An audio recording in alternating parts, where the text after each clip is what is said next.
चलिए भैया। नक्सली विचारधारा के परम समर्थक भारत के पूर्व न्यायाधीश और अभी उपराष्ट्रपति पद के लिए इंडिया अलायंस के उम्मीदवार श्रीमान रेड्डी जी आज झारखंड पधारे हैं। झारखंड में आकर के उन्होंने जो बयान दिया है अपनी उम्मीदवारी को लेकर के, और जिस तरह से उन्होंने भारतीय न्याय व्यवस्था को फिर से एक बार कटघरे में खड़ा किया है। उन्होंने कहा है कि माननीय मुख्यमंत्री हेमंत सोरेन जी की जो जेल जाने की यात्रा थी उस पर हमें विचार करना चाहिए। आप खुद न्यायाधीश रहे हैं और आपसे इस तरह के वक्तव्य की उम्मीद नहीं की जा सकती।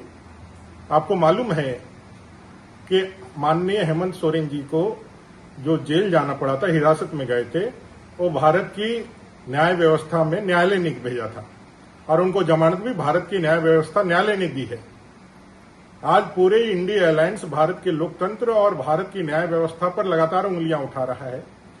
आज पूरा इंडिया अलायंस जिस तरह से चुनाव आयोग सहित भारत की न्याय व्यवस्था को कटघरे में खड़ा कर रहा है, ये साफ दिखलाता है कि अब इनको भारत के लोकतंत्र पर और भारत के संविधान पर किसी प्रकार का भरोसा नहीं है।